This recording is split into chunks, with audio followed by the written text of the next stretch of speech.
Bapak Ibu Saudara sekalian? Ada sukacita hari ini, amin. Saya mau lihat lambaian tangannya dulu, boleh menunjukkan semangat pagi ini?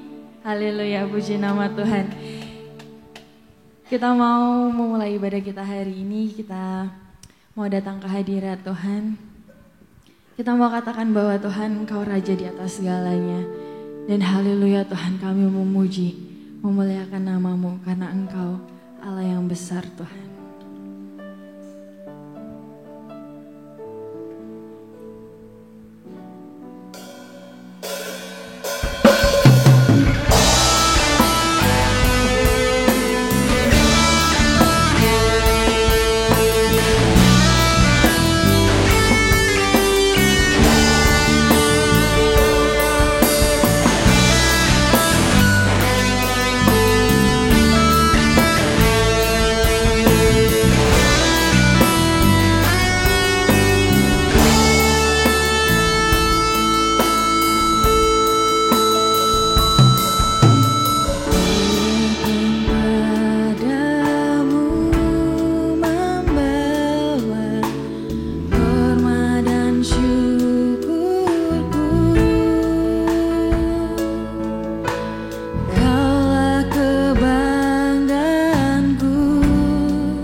Tuhan memuji memuliakan nama-Mu karena Engkau Yahweh, Elohim El Shaddai Tuhan.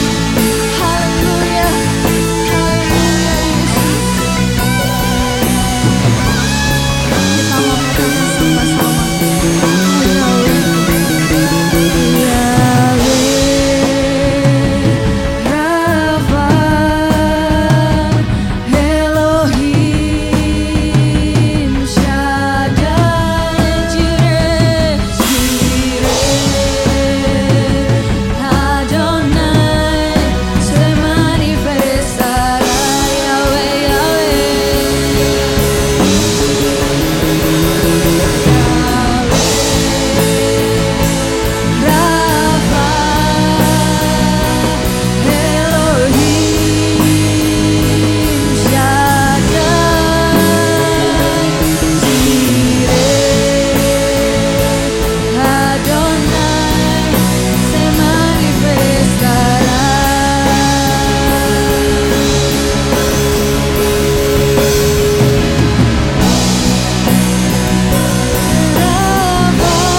biarlah Tuhan pujian kami Tuhan harum di mata-Mu Tuhan, dan kami Tuhan mau memanggil Engkau Tuhan untuk hadir di tengah-tengah kami Bapa.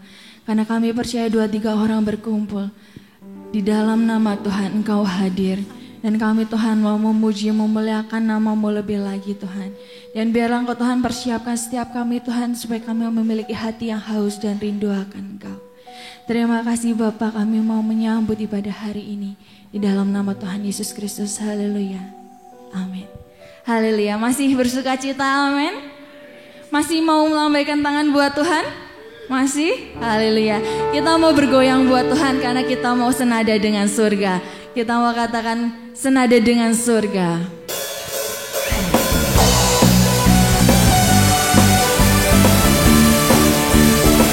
Kita mau gerakan badan kita supaya pagi ini lebih hangat ya Bapak Ibu Saudara sekalian.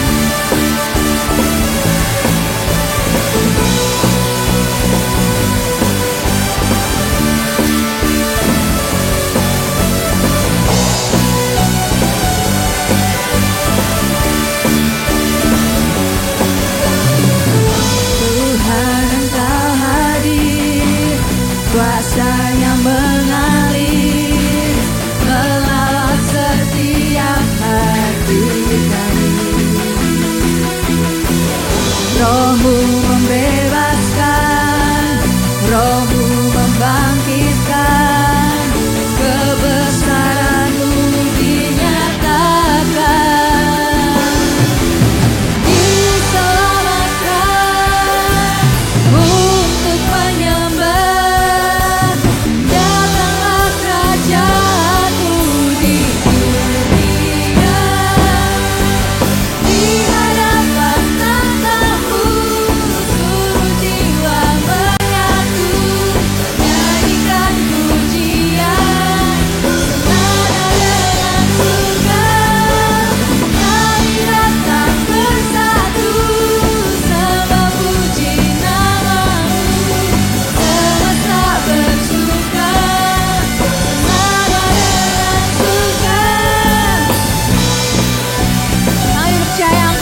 mau percaya bahwa Tuhan punya kuasa yang lebih besar, amin. Dan kita percaya bahwa nama Tuhan adalah menara yang teguh. Kita mau senggol kanan kiri kita katakan ada kuasa di dalam nama Tuhan. Haleluya, ada kuasa.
Nama di atas segala nama, amin.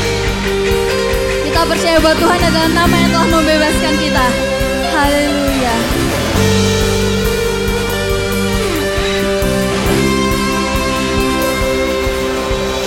Nama di atas segala nama, nama yang telah membebaskanku.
Silakan duduk Bapak Ibu Saudara sekalian.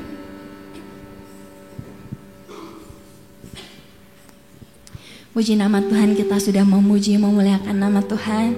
Dan kini kita mau persiapkan hati kita. Kita mau angkat pujian kita. Kita percaya bahwa Tuhan, Engkau yang terindah Tuhan dalam hidup kami. Dan kini Tuhan saatnya kami mau membawa hati kami. Kami mau mendengarkan firman-Mu Tuhan. Karena hanya Engkau yang ada di hidup kami. Haleluya Yesus. Yesusku, Kau terindah.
He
ketulusan hati kita. Kita katakan bahwa Kau membawa hidup itu Tuhan.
Kita bersama-sama berdoa. Engkau adalah Bapa kami yang hidup. Engkau adalah penyelaras hidup kami. Dan Engkau Tuhan yang berfirman kepada umat-Mu, supaya kami semuanya mendapatkan keselamatan yang Tuhan aturkan. Dan pagi hari ini Tuhan, sudah kami bersama-sama mempermuliakan nama-Mu melalui suara pujian yang kami persembahkan. Tuhan, tiba saatnya Engkau menyampaikan isi hati-Mu kepada kami semuanya, sehingga kami Tuhan sungguh boleh melakukan seperti apa yang Tuhan inginkan, dan janji keselamatan yang Tuhan katakan itu akan kami terima, akan kami nikmati, dan kami boleh melihat akan kemuliaan dan keagungan Tuhan yang hidup. Tuhan, urapi hamba-Mu, urapi seluruh sidang jemaat-Mu yang sudah hadir dengan berkat sepenuh yang dari surga, melalui pertolongan Allah Roh Kudus yang mengurapi dan memberikan pengertian-pengertian baru atas kami, sehingga suara kebenaran perkataan firman yang akan kami terima sungguh membuat kami semakin cinta kepada Tuhan yang hidup. Terima kasih Bapa di surga, kami pagi hari ini siap menyambut firman-Mu. Di dalam nama Tuhan Yesus Kristus kami sudah berdoa, dan kita semua yang siap diberkati oleh Tuhan bersama-sama berkata amin. Puji Tuhan, dipersilahkan duduk. Shalom. Apa kabar Bapak Ibu? Luar biasa, puji Tuhan. Selama kurang lebih 1 bulan kita sudah belajar berkat perkataan firman Tuhan. Di awal minggu pertama kita berbicara tentang mempersiapkan hari kebangkitan. Ya, inilah goal orang Kristen, bahwa seperti apa yang dikatakan oleh Rasul Paulus, kita harus bisa meraih bangkit dari antara orang mati. Nah, minggu yang lalu kita sudah diajar untuk mempersiapkan hari kebangkitan itu dengan cara mengambil kodrat yang ilahi. Dan melalui kodrat ilahi itulah kita bersama-sama semakin mendekatkan diri kepada Tuhan, dan orang yang mendekatkan diri pasti akan memahami keberadaan hati Tuhan. Nah Bapak Ibu, hari ini kita akan berbicara tentang hati yang melekat kepada Tuhan. Hari ini tema kita adalah hati-hati dengan hatimu. Yuk kita baca bersama-sama tema ini. 2, 3.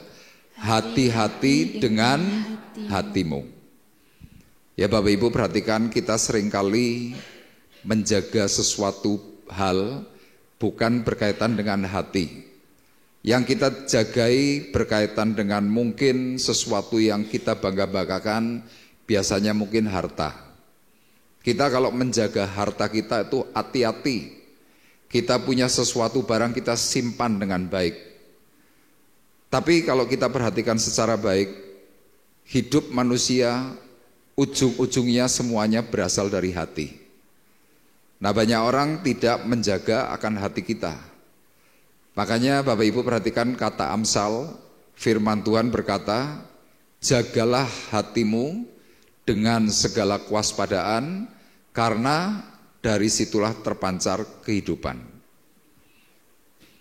Orang kerap kali melihat wajah, melihat mungkin mimik dari penampilan wajah kita, kadang-kadang mereka langsung tahu, oh ini lagi punya problem, oh ini lagi punya masalah, oh ini sakit, oh ini senang.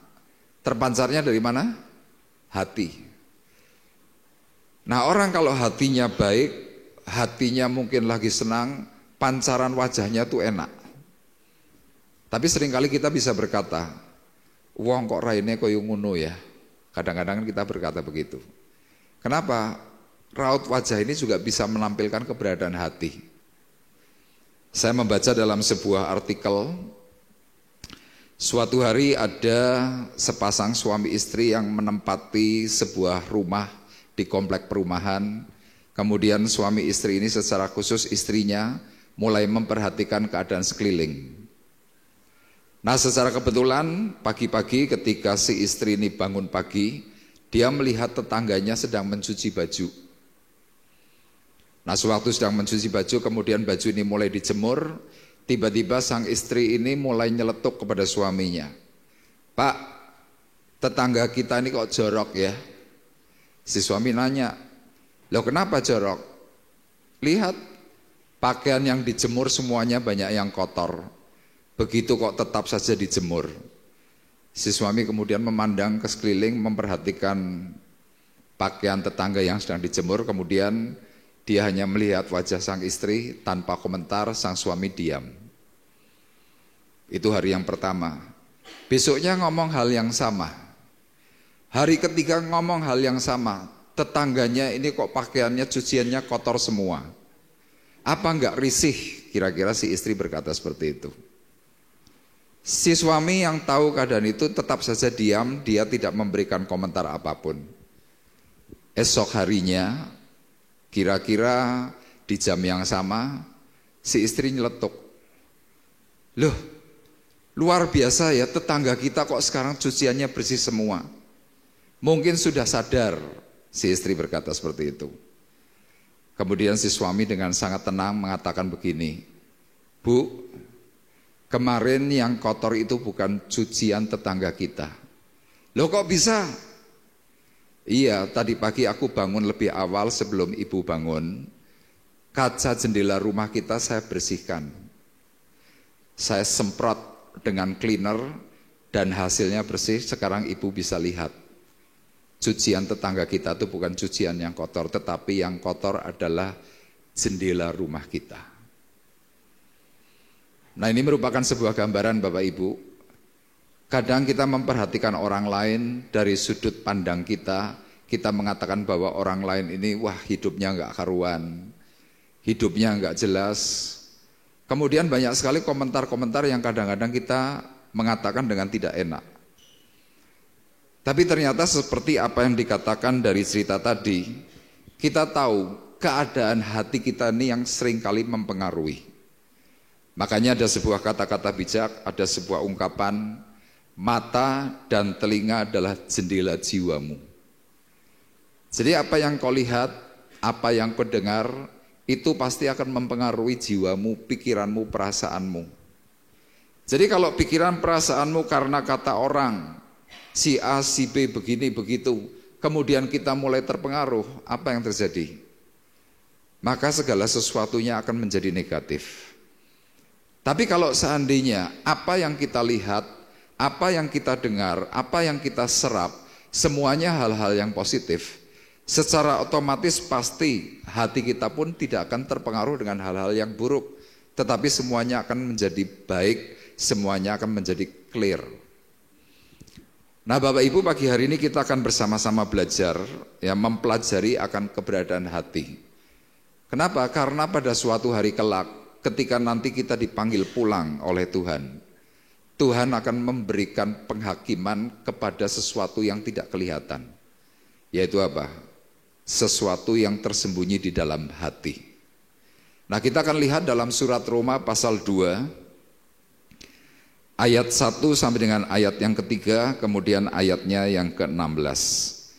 Tolong bisa dibantu dibacakan. Roma pasal 2, ayat 1 sampai 3, kemudian ayat yang ke-16. Roma 2 ayat 1 sampai yang ketiga dan ayat 16. Karena itu, hai manusia, siapapun juga engkau yang menghakimi orang lain, engkau sendiri tidak bebas dari salah.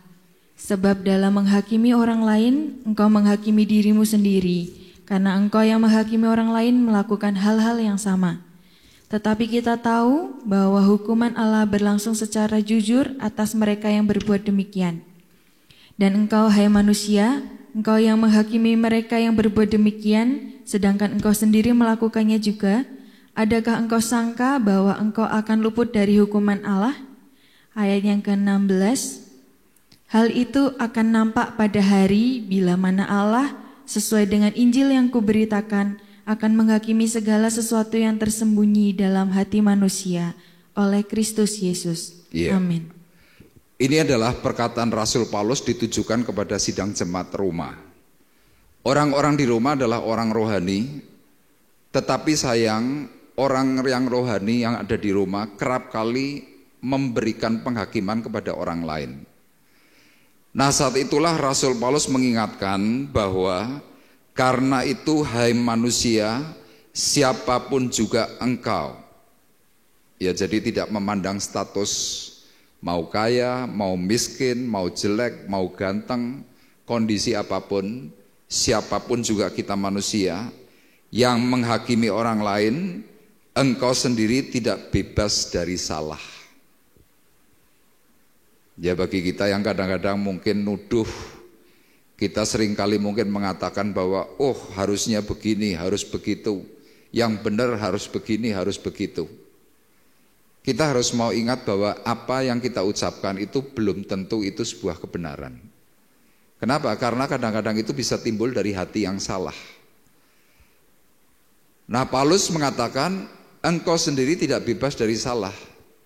Sebab dalam menghakimi orang lain, engkau menghakimi dirimu sendiri. Suatu hari pernah ada seorang yang saat itu sedang jatuh di dalam perzinahan atau perselingkuhan. Nah, selama itu orang ini adalah orang yang memang sangat terapi untuk menyimpan segala sesuatu yang dia sembunyikan. Kemudian suatu hari dia melihat rekannya melakukan hal yang sama. Nah, ketika melakukan hal yang sama kemudian dia tahu, dia mulai memberikan komentar.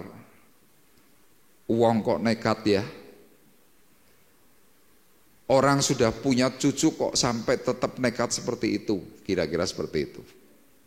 Dia mulai ceritakan kepada satu dengan yang lain dan mulai memberikan sebuah penilaian khusus. Orang ini tidak sadar bahwa dia sebenarnya sedang melakukan hal yang sama, tetapi dia berani keluar-keluar di depan. Kenapa demikian? Karena dia merasa bahwa oh aku ini aman. Tidak ada yang tahu. Sehingga dia berani ngomongkan orang lain. Nah, Paulus mengingatkan, engkau menghakimi dirimu sendiri. Karena engkau yang menghakimi orang lain melakukan hal-hal yang sama. Ya, jadi kalau Bapak Ibu mau bersama-sama mengevaluasi, siapapun kita manusia, pasti pernah melakukan hal yang sama. Tidak ada seorang pun yang lepas, bebas dari dosa begitu. Contoh, kita semua manusia pasti pernah mencuri. Mungkin waktu kau masih kecil, kau mungkin mencuri uang ibumu, mencuri uang bapakmu, bahkan mungkin dalam istilah yang lain, kita mungkin pernah ngutil. Yang ngutil itu ngambil barangnya orang, meskipun itu sedikit, misalkan mungkin permen. Yang lalu saya pernah sampaikan, ngambil tusuk gigi di resto, harusnya cukup 1 atau 2 yang diperlukan. Kita ambil mungkin 5, mungkin 10 untuk apa? Siap-siap. Dianggapnya itu nggak salah. Tapi lihat hal-hal kecil itu tetap saja ada tanggung jawabnya. Pernah suatu hari saya pergi ke Mataram bersama Bapak Pendeta Abraham. Waktu itu masih sekitar tahun 2003 atau 2004. Ya, hari itu saya sebagai seorang yang bertobat termasuk baru. Kemudian saya diajak oleh Pak Bram ke Mataram ke sebuah rumah jemaat. Kemudian di situ ada bunga teratai yang masih kecil-kecil, paling ukurannya 5-10 cm begitu. Kemudian Pak Bram masuk ke rumah, saya lihat-lihat sekeliling. Kemudian saya ngomong sama Pak Bram, waktu sudah mulai pulang, Pak Bram, saya tadi ambil beberapa bunga teratai, ini saya kantongi plastik. Kalau nggak usah ngomong sama tuan rumahnya gimana Pak Bram? Pak Bram jawab, rapopo, ambil saja, toh kamu ambilnya cuma 2-3, di situ kan banyak dan itu kan juga cuma anakan. Karena Pak Bram sebagai seorang senior saya mengizinkan seperti itu, saya berpikir ya sudahlah nggak apa-apa saya ambil. Tapi dalam perjalanan pulang mungkin baru keluar dari rumah, pemilik rumah ini 200 meter, perasaan hati saya itu deg-degdugnya minta ampun. Gak tenang. Saya langsung bilang kepada Pak Bram, hati saya gak tenang nih. Halah wis ora apa-apa. Pak Bram bilang begitu. Tapi semakin jauh, hampir mendekati sampai ke gereja, hati saya semakin gak karuan. Kemudian saya bilang, Pak Bram, kita harus kembali ke rumahnya orang itu. Loh ngapain? Saya mau pamit. Akhirnya singkat cerita ketemulah dengan orangnya dan orangnya mengatakan, gak apa-apa Pak, ambil saja, mau lebih banyak juga gak masalah. Ini urusan sepele Bapak Ibu, tetapi kadang-kadang ada yang mungkin hatinya masih diberi sinyal yang baik, tapi juga ada yang tumpul.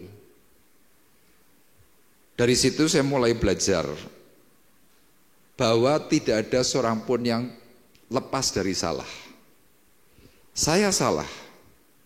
Makanya firman ini berkata, karena engkau yang menghakimi orang lain melakukan hal-hal yang sama. Termasuk siapa di sini yang tidak pernah ngerasani satu dengan yang lain? Ada di sini yang tidak pernah ngerasani orang gitu, ketemu orang meneng, baik gitu ada? Gak ada, semuanya pasti pernah ngerasani.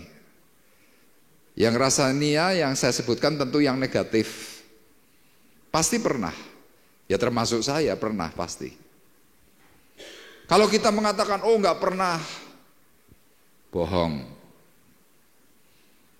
Paulus berani menuliskan perkataan ini karena apa? Berdasarkan apa yang dia lihat, apa yang dulu dia pernah lakukan.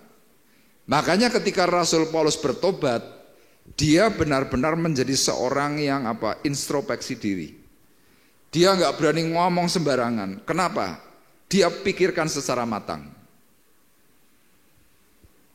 Kenapa Paulus memikirkan secara matang? Karena dalam ayat 2 dikatakan, tetapi kita tahu bahwa hukuman Allah berlangsung secara jujur atas mereka yang berbuat demikian.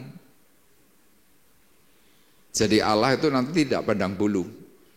Siapapun saudara, Tuhan akan melakukan penghakiman itu secara adil. Makanya firman Tuhan berkata, Tuhan akan menghakimi orang berdasarkan perbuatannya, berdasarkan perilaku. Tapi nanti di sini kita akan tahu bahwa bukan hanya perilaku yang di luar yang akan diadili oleh Tuhan. Nah ayat 3 kemudian berkata, dan engkau hai manusia, engkau yang menghakimi mereka yang berbuat demikian, sedangkan engkau sendiri melakukannya juga. Adakah engkau sangka bahwa engkau akan luput dari hukuman Allah? Tidak luput. Nah ini yang paling mengerikan kalau sampai kita tidak melakukan pemberesan. Ayat 16 berkata, hal itu akan nampak pada hari bila mana Allah sesuai dengan Injil yang kuberitakan. Yuk kita baca bersama-sama. 2, 3. Akan menghakimi segala sesuatu yang tersembunyi dalam hati manusia oleh Kristus Yesus. Jadi firman ini jelas, akan menghakimi segala sesuatu yang tersembunyi dalam hati manusia. Saya tidak tahu hatinya Bapak Ibu. Bapak Ibu tidak tahu hati saya. Saya bisa sembunyikan yang paling rapi dalam batin saya, dalam hati saya. Tapi di hadapan Tuhan, semuanya terbuka lebar. Saya kemarin melihat status seseorang, status itu cukup menggelitik. Kenapa menggelitik? Karena gambarnya adalah papannya orang mati, batu nisan, tapi dalam bentuk papan karena baru saja mati. Kemudian di atas batu nisan atau papan nisan itu ada tulisannya, engkau boleh berbohong dan menipu banyak orang, tapi papan ini akan menghentikan tipuan dan kebohonganmu. Itu di atas nisan. Saya mikir benar juga ya.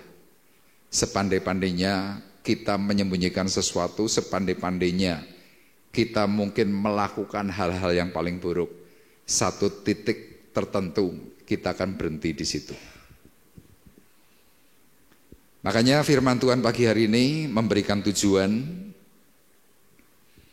belajar memiliki sikap hati yang benar di hadapan Tuhan. Ya saya belajar, Bapak Ibu belajar. Kenapa? Tidak ada yang sempurna. Tujuan pembelajaran kita adalah suatu hari kelak, kalau kita tiba-tiba harus dipanggil pulang oleh Tuhan, kita bisa mempertanggungjawabkan apa yang sudah pernah kita lakukan. Dan mudah-mudahan melalui perkataan firman Tuhan ini, kita hari ini bisa membereskan hati kita masing-masing. Amin. Kita akan eksposisi dalam Injil Matius pasal 15 ayat 1-20. Judul perikopnya adalah perintah Allah dan adat istiadat Yahudi. Jadi kalau Bapak Ibu perhatikan, ada perintah Allah, ada adat istiadat. Pertanyaan saya kepada Bapak Ibu, lebih utama mana, perintah Allah atau adat istiadat? Halo? Yang perintah Allah coba angkat tangan. Yang adat istiadat? Yang tidak angkat tangan abstain atau bingung? Rasul Paulus mengatakan bahwa yang paling utama adalah perintah Allah. Itu mutlak. Kenapa? Karena kalau kita melakukan yang namanya perintah Allah, maka Tuhan itu akan memberikan reward, memberikan sebuah nilai khusus bahwa engkau benar melakukannya. Tetapi kalau kita berbicara tentang adat istiadat, kita mengutamakan adat, bisa-bisa adat itu malah justru menjerumuskan. Nah, di dalam tradisi Yahudi atau orang-orang Israel pada waktu itu, mereka memang beragama. Mereka mengenal perintah-perintahnya Tuhan, tapi ternyata adat istiadat ini lebih utama dari segala sesuatu yang Tuhan katakan. Kenapa? Karena mereka berpikir, oh kita kan manusia hidup ini adalah sosial. Jadi kalau kita melakukan perintah Allah yang jelas kadang di luar akal, mendingan kita lakukan yang ini, adat. Itu akan bisa membangun satu dengan yang lain. Pemikiran mereka seperti itu. Nah disinilah ketika adat itu mulai diutamakan, orang-orang agama mulai menyalahkan orang-orang yang melakukan perintah Allah. Nah kita akan lihat di dalam Matius 15 ayat 17-20. Saya akan bacakan buat Bapak Ibu. Matius pasal 15 ayat 17 berkata, tidak tahukah kamu bahwa segala sesuatu yang masuk ke dalam mulut turun ke dalam perut lalu dibuang di jamban? Tetapi apa yang keluar dari mulut berasal dari hati, dan itulah yang menajiskan orang.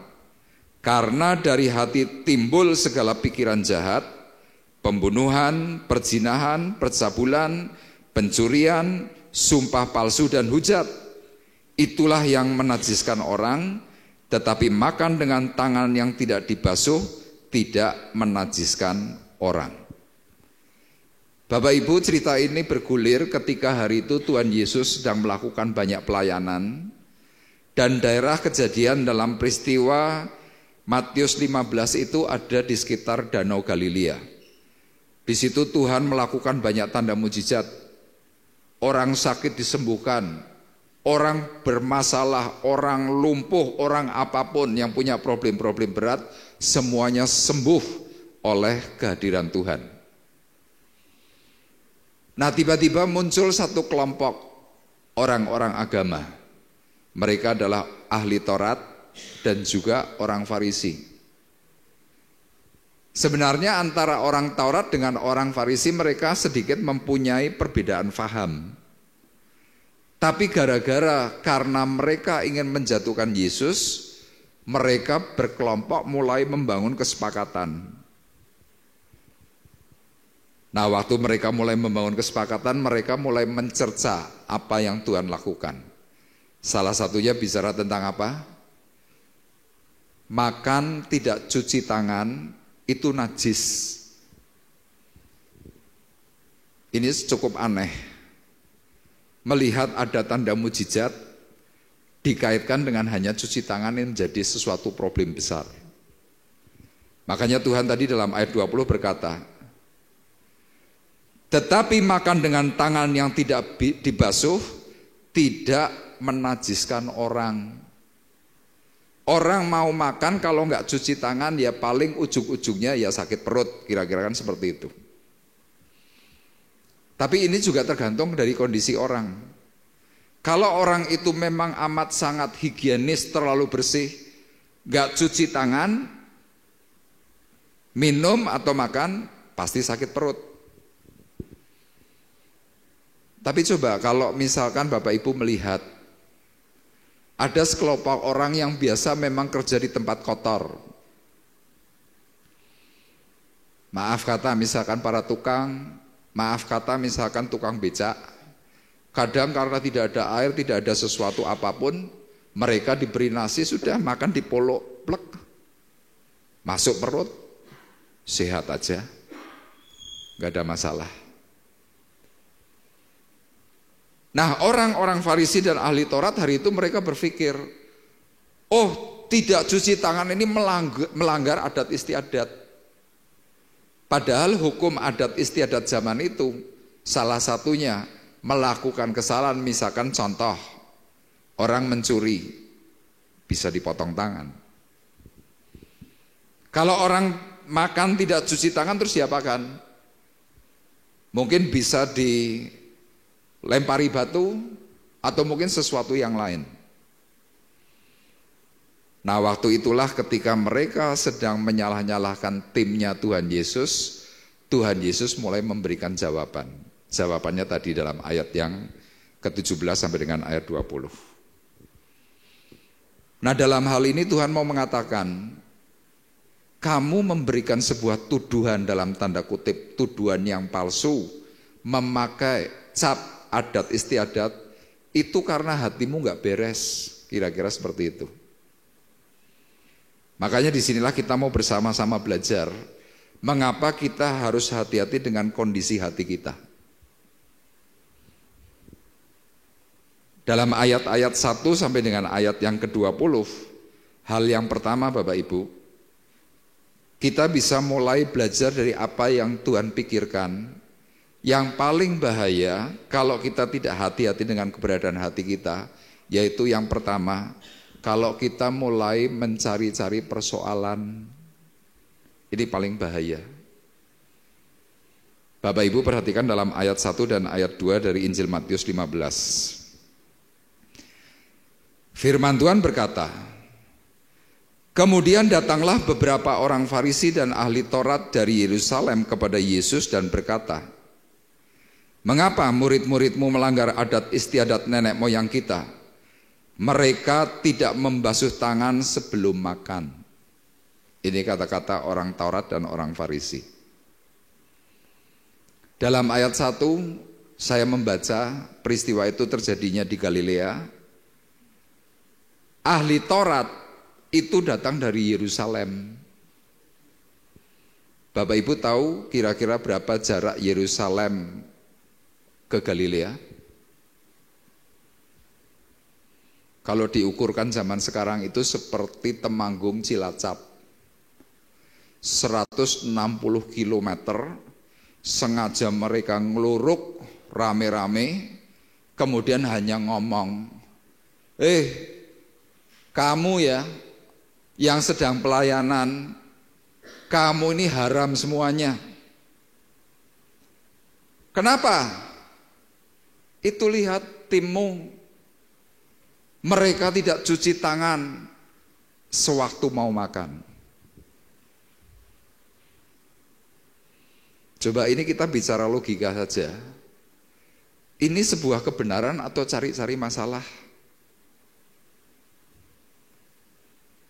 Ya jelas mereka cari-cari masalah. 160 kilo loh Bapak Ibu. Kalau perjalanan zaman waktu itu mungkin bisa menempuh waktu kira-kira mungkin 5 sampai 7 hari.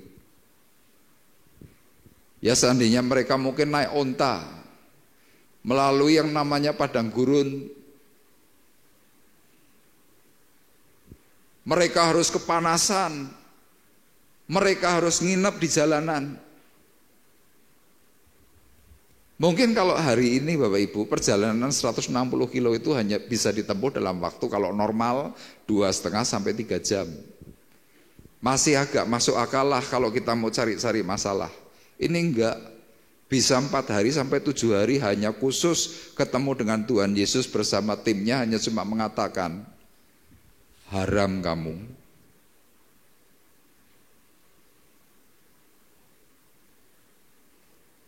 Kenapa mereka kok sampai mempermasalahkan tentang keberadaan orang enggak cuci tangan pada waktu mau makan? Karena apa? Mereka sudah tidak lagi tahu apa yang harus dipersalahkan dari Yesus. Makanya Bapak Ibu bisa lihat, di dalam gereja juga seperti itu.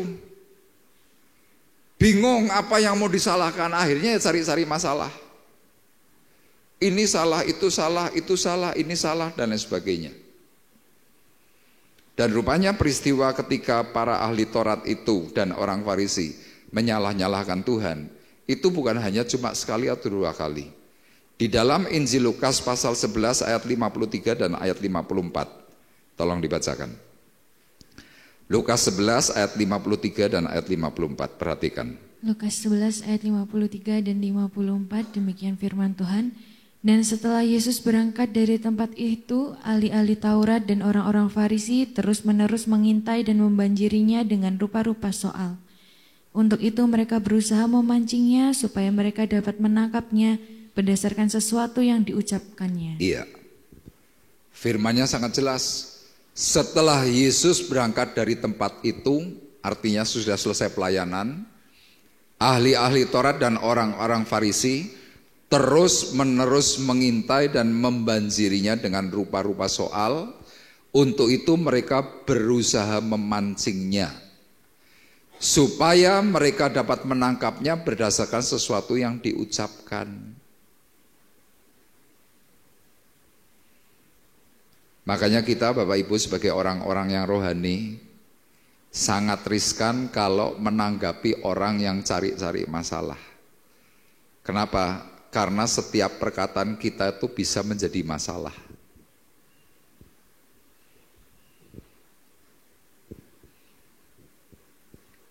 Makanya kalau seperti Yesus ketika sedang dicari-cari masalah, apa yang Yesus lakukan? Diam.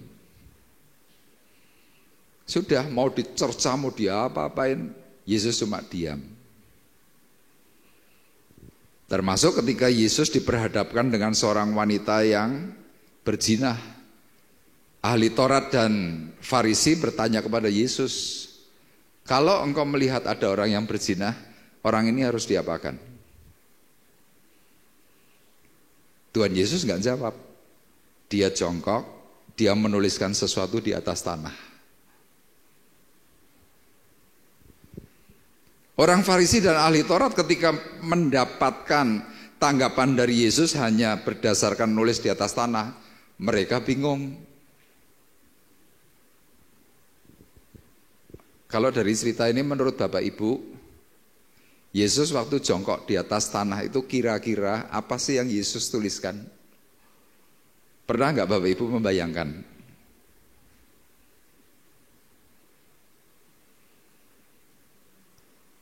Saya membaca tafsir Bapak Ibu untuk urusan yang satu ini tadi, waktu Yesus diberhadapan dengan wanita yang berzinah. Yesus jongkok menuliskan tentang aturan-aturan Taurat dan secara tafsir menuliskan nama orang-orang yang nuduh perempuan itu berzinah. Loh kok bisa? Ternyata yang nuduh itu pelanggannya Bapak Ibu.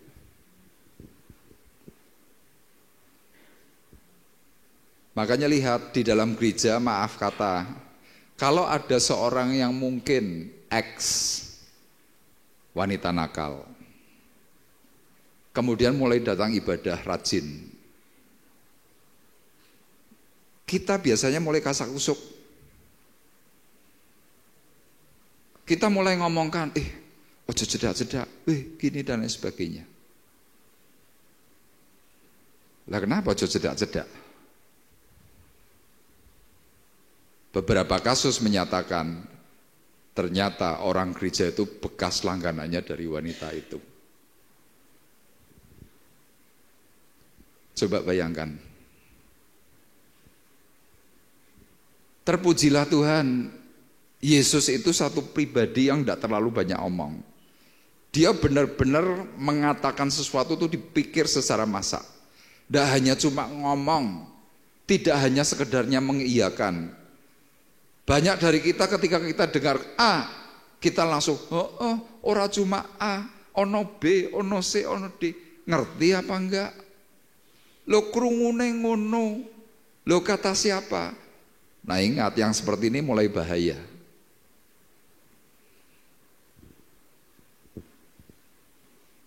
Nah kalau kita sampai terpancing, apa yang terjadi? Itu memang yang diinginkan oleh iblis, oleh setan, supaya apa? Dari semua perkataanmu, maka engkau bisa dijebak. Ini yang dikatakan firman Tuhan. Untuk itu mereka berusaha memancingnya. Panas-panasi, kompori. Ayo ngomong apa kowe? Supaya mereka dapat menangkapnya berdasarkan sesuatu yang diucapkannya. Makanya kalau Bapak Ibu seringkali nonton film-film barat, ya penjahat-penjahat di Amerika begitu ditangkap, polisinya langsung berteriak, freeze, diam. Kemudian ditambahi kata-kata. Kata-katanya apa? Dari setiap ucapanmu itu akan memberatkan setiap kelakuanmu. Jadi penjahatnya itu disuruh diam, kemudian diborgol. Ya jadi dalam peristiwa di mana ahli Taurat orang Farisi itu mencari masalah dengan hanya cuma masalah cuci tangan. Buat Yesus itu, oh kamu ini memang hatinya enggak beres. Makanya saudara sekarang lihat di dalam Markus pasal 7 ayat 21 dan ayat 22. Markus 7 ayat 21 dan ayat 22. Perikop ini juga sama menceritakan ketika hari itu mereka mempersoalkan tentang adat istiadat. Firman Tuhan berkata, sebab dari dalam, dari hati orang, timbul segala pikiran, halo Bapak Ibu, jahat. Nah pikiran jahat itu apa saja? Percabulan,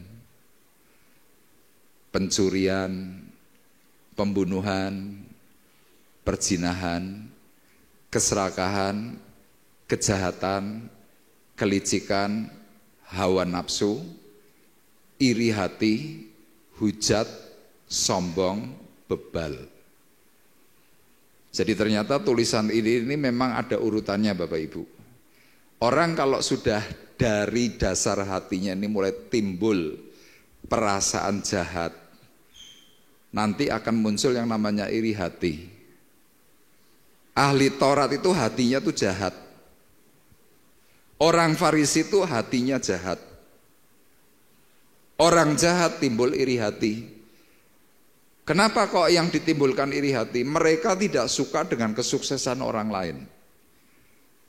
Saya banyak menjumpai Bapak Ibu, orang sedang membantu orang, tiba-tiba ada yang komentar, alah bantuannya cuma golek muka, cari muka. Dalam batin saya cuma begini loh, kamu gak bantu, kamu gak ngasih orang, tapi kamu kebanyakan komen. Terus ada lagi yang ngomong, oh dia sukses karena mertuanya kaya.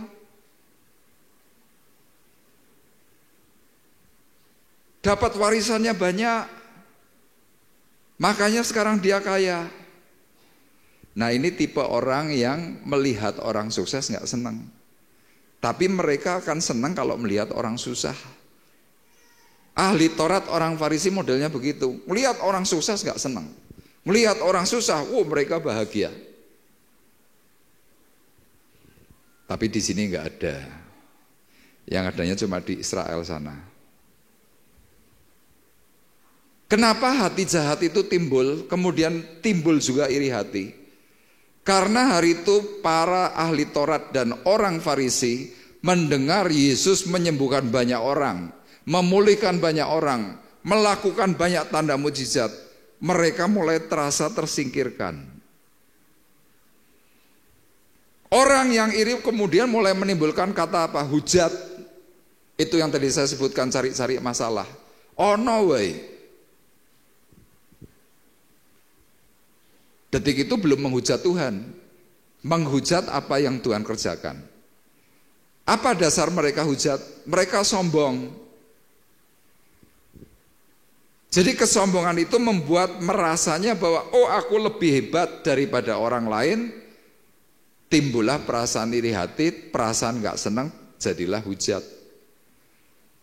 Nah yang terakhir di hadapan Tuhan, 3 tipe tadi, iri hati, hujat, sombong itu bebal. Bapak Ibu tahu artinya bebal? Bebal itu adalah bodoh tapi nekat, itu bebal.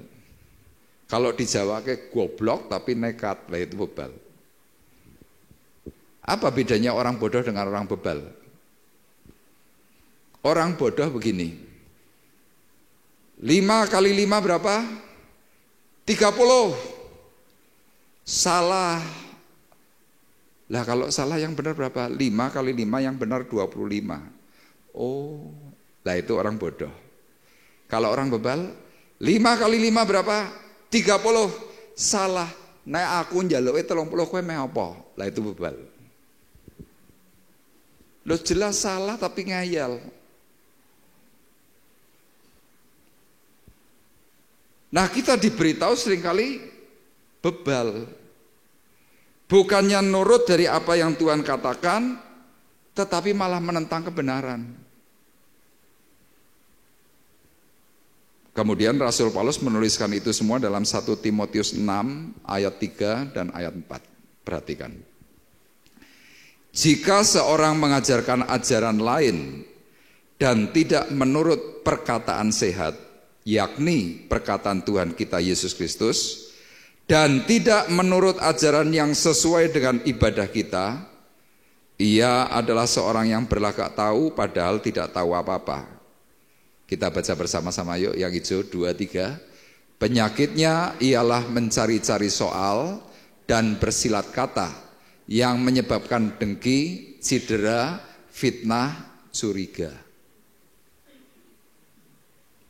Kan begitu. Gak ngerti apa-apa, tapi sok tahu. Karena sok tahu kemudian apa? Cari-cari masalah, cari-cari soal. Dijelaskan bersilat kata, diwolak-walik, ngayal. Kemudian apa? Muncul dengki, mangkel, tersinggung, mutung, pilihan terakhir tidak mau ibadah. Kenapa? Cedera. Orang kalau sudah mulai cedera, yang terjadi apa?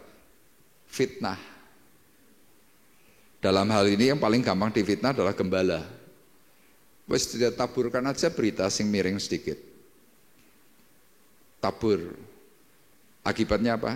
Seluruh gereja curiga, bukan hanya satu gereja. Semua gereja yang berdekatan dengan gereja yang bersangkutan, curiga. Kenapa?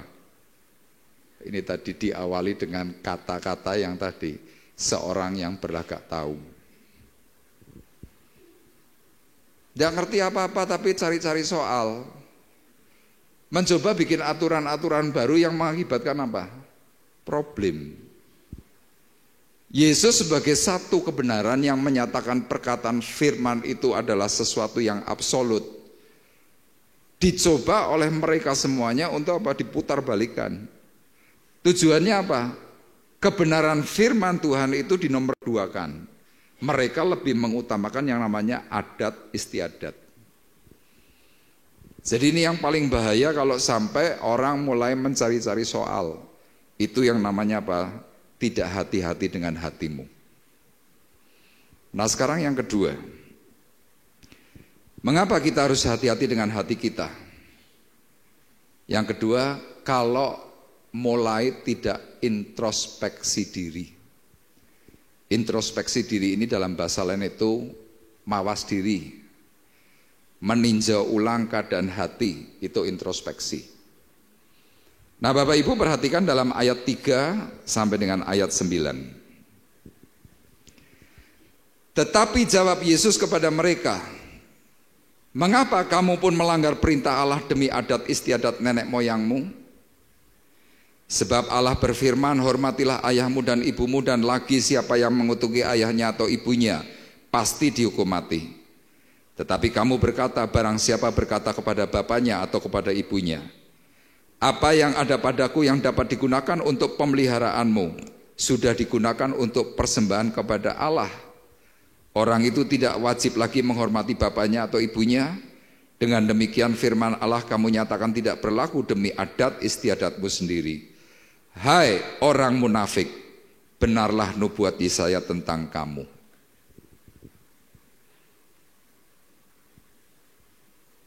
Menghakimi orang lain dengan mengatakan tidak cuci tangan, itu haram, itu masalah. Tapi ternyata kelakuannya lebih busuk daripada orang yang tidak cuci tangan. Ahli Taurat dan orang Farisi hari itu salah ketemu orang. Kenapa yang ditemui itu Yesus yang penuh hikmat? Yesus hanya memberikan jawaban. Mengapa kamu pun melanggar perintah Allah demi adat istiadat nenek moyangmu? Apa yang orang Taurat ini lakukan? Mereka tidak lagi menghormati orang tua. Mereka tidak lagi ngurusi orang tua. Kenapa? Yang diutamakan pelayanan.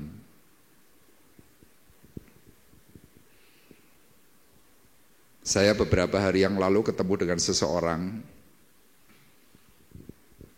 Orang ini usianya sudah sekitar 80 tahun. Dia tanya kepada saya, "Loh, Pak Arif kenal dengan anak saya?" "Oh, kenal Om." Puji Tuhan ya, sekarang dia maju. Om ini dengan si tante menjawab dengan agak loyo begitu. Dia bilang begini, ya lumayan. Om tante sama anaknya satu kota enggak? Ya satu kota. Wah berarti sering dong jalan-jalan bareng sama anaknya. Ya Nep, kalau bisa ketemu dengan anak saya setahun sekali ya ban-ban kamsia. Loh maksudnya? Ya enggak pernah ketemu. Masa? Iya. Enggak pernah ke rumah? Enggak.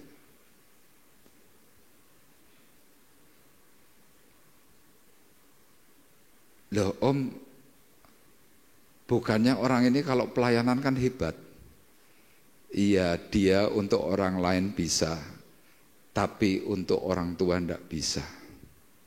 Kemudian si Om dengan agak lemes begitu, dia nyambung dengan kata-kata begini, enggak apa-apa. Meskipun Om sama Tante ini sekarang sendirian, tapi Om punya pendamping yang setia. Saya tanya, siapa Om? Tuhan Yesus Kristus.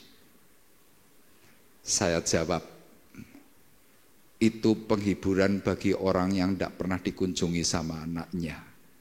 Om sama tante ini langsung Nip tahu saja. Mengenaskan ya Bapak Ibu. Kalau kita sampai punya orang tua, kita katanya cinta Tuhan, kita pelayanan ke sana kemari, say hello sama papa mamamu aja enggak pernah. Kalau orang Tionghoa itu bilang apa? Mboceng li. Roma Irama bilang apa? Sungguh terlalu. Loh bener, orang Taurat begitu. Loh kebahagiaan anak ya kalau buat saya melihat ada orang tua masih hidup. Wah itu bahagia. Kenapa? Mungkin waktu kita lagi bersedih hati itu loh. ketemu orang tua, ketemu mama, atau mungkin ketemu papa, gak usah ngomong apa-apa. Ada penghiburan. Tapi coba yang Bapak Ibu hari ini sudah tidak punya mama, tidak punya papa, coba pulang ke rumahmu. Asal usulmu di mana? Coba kamu pulang ke rumahmu. Rumah itu rasanya sepi, mungkin boleh bagus, tapi sudah tidak ada kehidupan. Ahli Taurat hari itu berpikir, yang penting pelayanan. Tapi hatinya mereka itu tidak pernah ditujukan untuk orang tua. Padahal jelas perintah Allah itu jelas. Hormatilah orang tuamu seperti engkau menghormati Tuhan Allahmu. Supaya lanjut umurmu di bumi. Makanya kalau kadang-kadang saya berpikir ada anak yang berani kurang ajar sama orang tua. Wah, ini dulu makan apa ya? Orang tua itu salahnya apa? Ya mungkin oke lah orang tua pernah salah. Tapi ini loh, hati nuranimu tuh di mana? Ya kadang-kadang ada anak yang sedemikian berani sama ibunya. Ya sampai ngata-ngatain dan lain sebagainya. Berani menyalahkan, tapi tidak introspeksi diri. Yesus pada waktu berhadapan dengan ahli Taurat dan orang Farisi, dengan mengatakan seperti itu, Yesus tidak marah Bapak Ibu. Tapi Yesus mencoba membuka pikiran mereka, mencoba membuka hati mereka. Punya enggak kamu ini nurani?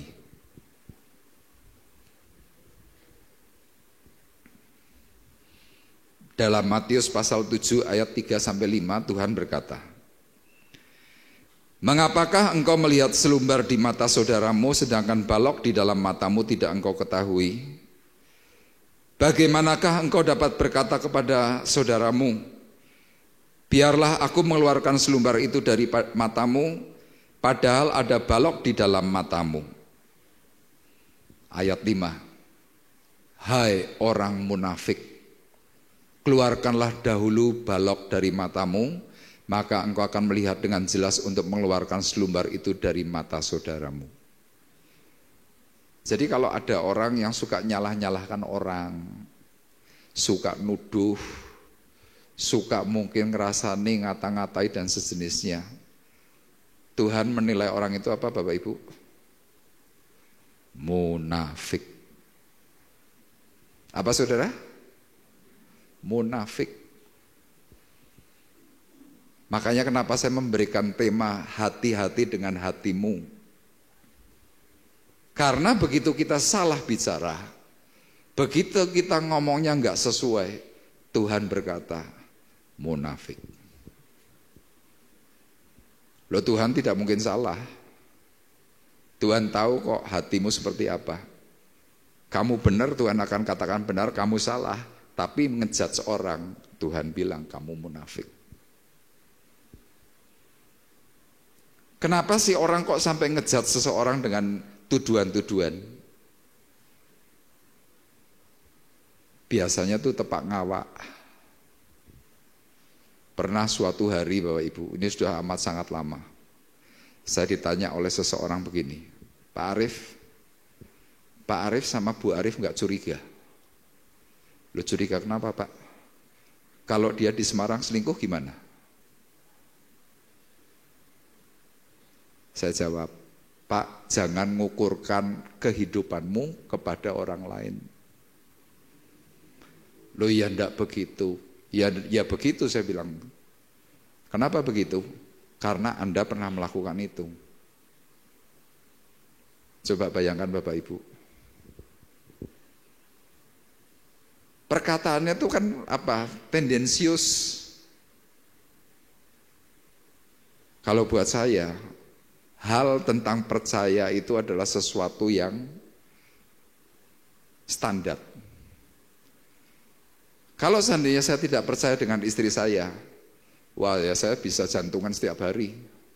Lah kenapa? Istri saya punya pasien. Pasien saya ada yang pria, ada yang tua, ada yang muda, ada yang ganteng, ada yang jelek. Lah kalau saya curiga terus, saya nggak pelayanan, saya bisa kehilangan kesehatan. Kenapa? Pikiran saya negatif. Nah, orang kadang-kadang mencoba memberikan tadi omongan, memberikan pandangan-pandangan supaya terkontaminasi. Saya punya satu hal yang paling perlu kita waspadai dan kita perlu pegang baik-baik. Apa itu? Kita percaya Tuhan memberikan penjagaan khusus kalau kita percaya. Amin. Jadi kalau seperti saya pribadi gak pernah memandang seseorang, oke lah katakanlah masa lalunya pernah nakal. Saya gak pernah ngomong, orang ini begini, orang ini enggak pernah. Kenapa? Setiap orang bisa diubah oleh Tuhan. Amin. Termasuk saya ini orang yang diubah oleh Tuhan. Masa lalu saya nggak baik, saya nakal, tapi Tuhan bisa rubah. Rasul Paulus yang sedemikian jahat, Tuhan bisa ubah. Makanya yang kedua ini penting, introspeksi diri. Dan yang terakhir, mengapa kita harus hati-hati dengan hati kita? Yang ketiga, yuk kita baca bersama-sama. 2, 3. Yang engkau ungkapkan ada tanggung jawabnya. Jadi saudara bicara apapun, suatu hari nanti pasti ada tanggung jawab. Saya sengaja di sini memberikan gambar orang di dalam neraka, mulutnya dipegangi sambil berteriak. Gambarannya apa? Lidah itu dijulurkan kemudian dipotong. Untuk siapa? Untuk orang-orang yang suka berkata-kata nggak beres. Perkataan firman Tuhan Bapak Ibu perhatikan.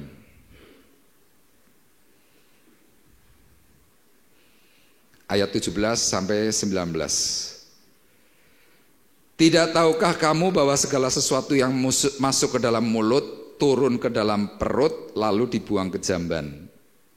Tetapi apa yang keluar dari mulut berasal dari hati dan itulah yang menajiskan orang. Karena dari hati timbul segala pikiran jahat, pembunuhan, perzinahan, percabulan, pencurian, sumpah palsu dan hujat. Jadi kalau kita mulai dari hati kita ini timbul sesuatu yang jahat. Ya saya beri warna hijau itu 2 kali, dari hati. Apa yang keluar dari mulut berasal dari hati. Karena dari hati timbul segala pikiran jahat. Tadi dalam Roma pasal 2 ayat 16 dikatakan, Tuhan akan menghakimi segala sesuatu yang tersembunyi dalam hati manusia. Makanya saya pernah memberikan sebuah kata-kata yang ya sifatnya humor. Kalau mau ngerasani orang, kalau mau ngejudge orang, harus bayar. Mesti tidak jadi ngejudge. Apalagi kalau diberi tarif. Ngejudge wong, biayanya atau bayarnya 100.000. 1 karcis. Ngejudge 2 kali 200.000. Ping 10 1.000.000. Nah silahkan tidak apa-apa. Nanti silahkan Anda menghujat saya mau. Asal dihujat untuk 100.000. Hujat 100.000. Hujat 100.000. Saya dihujat 100 kali. Bisa untuk duit piro coba? 10 juta. Tapi saya yang belum ada peraturan itu. Hujat masih gratis. Gak apa-apa, hujat gratis hari ini boleh dilakukan. Tapi ingat, ada tanggung jawab yang nanti harus dipertanggungjawabkan di hadapan Tuhan. Ayat terakhir, Matius 12 ayat 36 dan ayat 37. Yuk kita baca bersama-sama 2 ayat ini, 2, 3. Tetapi aku berkata kepadamu, setiap kata sia-sia yang diucapkan orang harus dipertanggungjawabkannya pada hari penghakiman. Karena menurut ucapanmu engkau akan dibenarkan, dan menurut ucapanmu pula engkau akan dihukum. Ini perkataan Tuhan Yesus kepada para murid disampaikan pada waktu mereka berhadapan dengan ahli Taurat dan juga orang Farisi. Yang diucapkan orang harus dipertanggungjawabkannya pada hari penghakiman. Termasuk saya khotbah ini, saya punya tanggung jawab pada Tuhan. Kalau khotbah saya nyindir orang, Tuhan nanti ngomong kepada saya, khotbahmu nyindir, salah. Kalau itu terjadi, saya kena hukuman. Jadi apa yang saya sampaikan, kalau terjadi saya menipu, memanipulasi berita perkataan firman Tuhan, saya juga akan dihukum. Demikian juga Bapak Ibu, apa yang pernah kau tabur, meskipun mungkin kau hanya mengatakan kata orang. Loh, kata siapa? Kata si A, kata si B, kata si C, kata si D. Dan Anda adalah orang kelima yang memberitakan itu. Anda tetap kena. Salah satu contoh hukum yang namanya cybercrime. Misalkan Anda upload sesuatu, gambar atau kata-kata tidak senonoh, diupload. Plek. Anda ngupload, kemudian Anda adalah urutan nomor 10 waktu ngupload. Nomor 1 tangkap polisi, nomor 2 tangkap polisi, nomor 3 sampai 9 tangkap polisi. Anda nomor 10, Anda diusut. Dan kena, Anda masuk penjara. Demikian juga perkataan firman.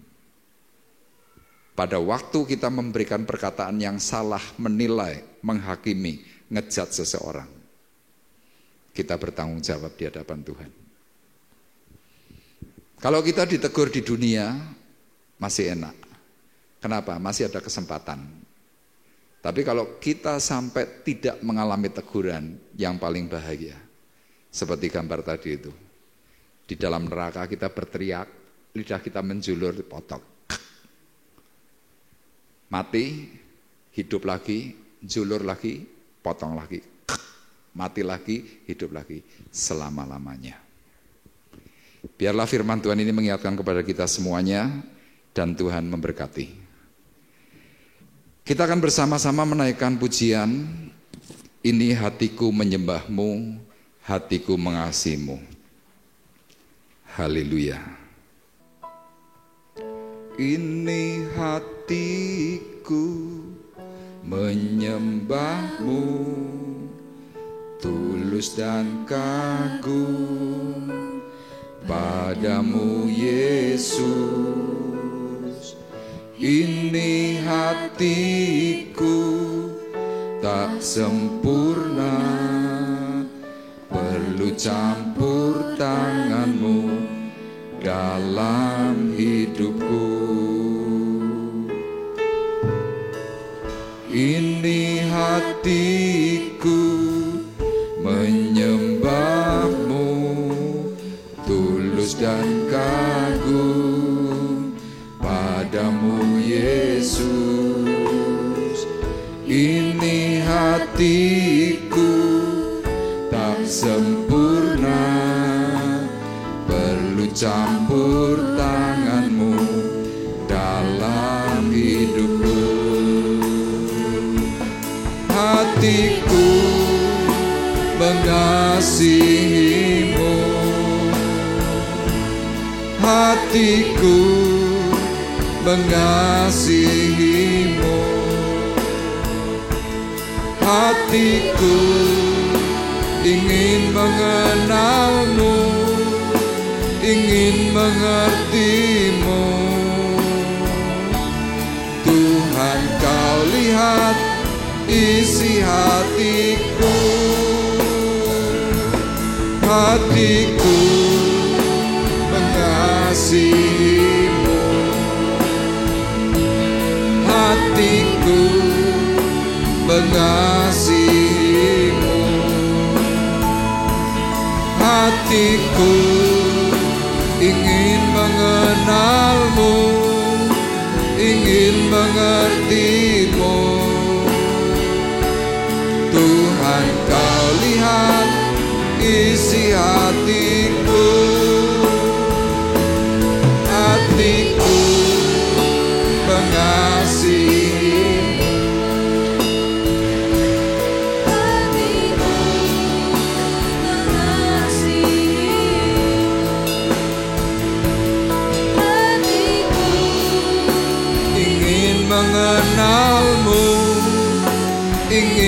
mengertimu. Tuhan, kau lihat isi hatiku. Hatiku mengasihimu. Hatiku mengasihimu. Hatiku ingin mengenalmu, ingin mengertimu. Tuhan, kau lihat isi hatiku. Tuhan, kau lihat isi hatiku. Tuhan, kau lihat isi hatiku. Haleluya. Mari bersama-sama sembah Tuhan. Minta hati yang baru. Syalamalama rasyalamu. Sikarama yalana yalamu.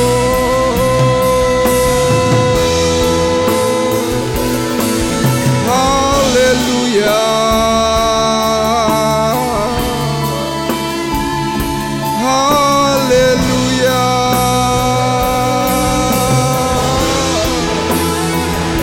Syara bala bala bala bala bala bala bala bala bala bala bala bala. Sikarabaya karasyala bala bala bala bala bala bala.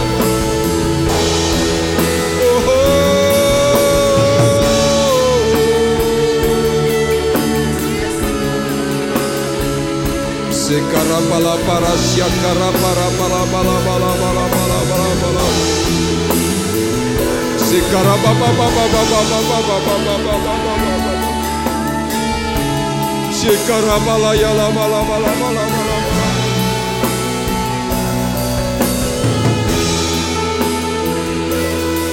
Hatiku mengasihimu. Hatiku mengasihimu. Hatiku ingin mengenalmu. Sebentar Ibu Oni akan berdoa untuk firman Tuhan. Ingin mengertimu. Tuhan, kau lihat isi hatiku.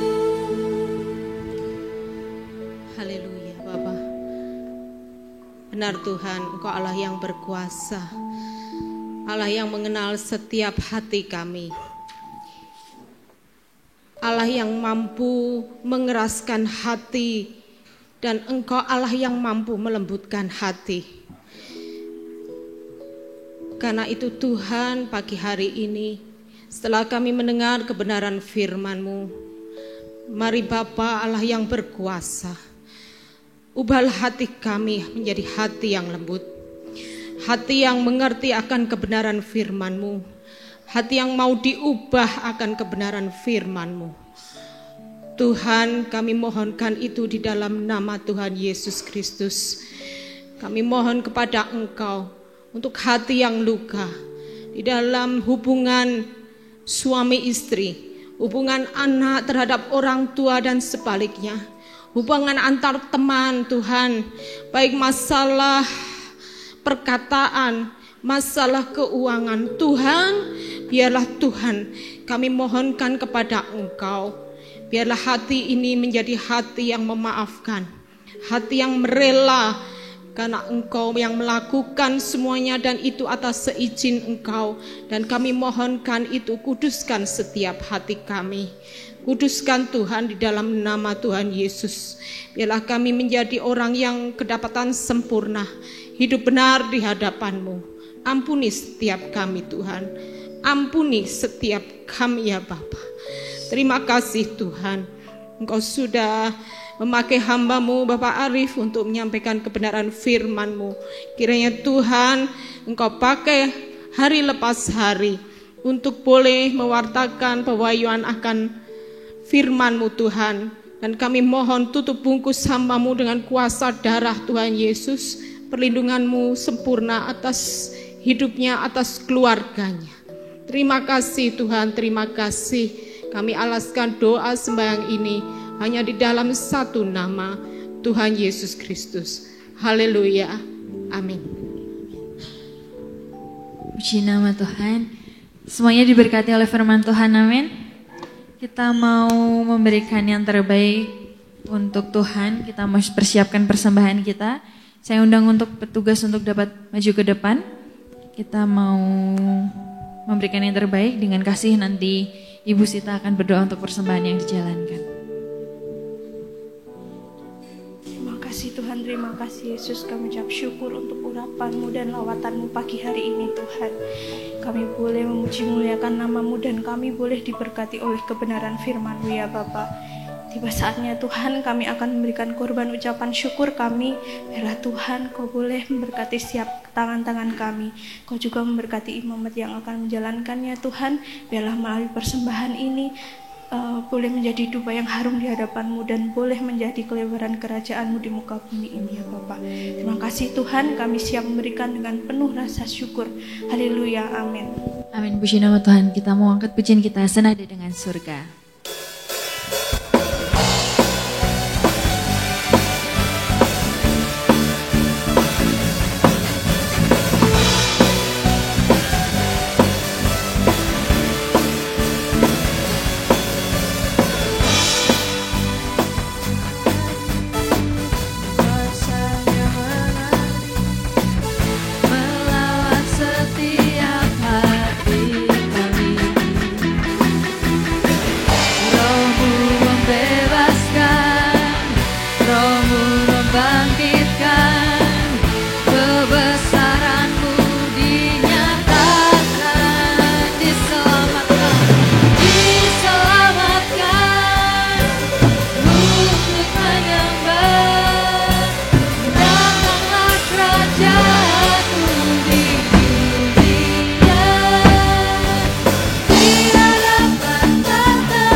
Kita akan bersama-sama mengakhiri perjumpaan ibadah kita.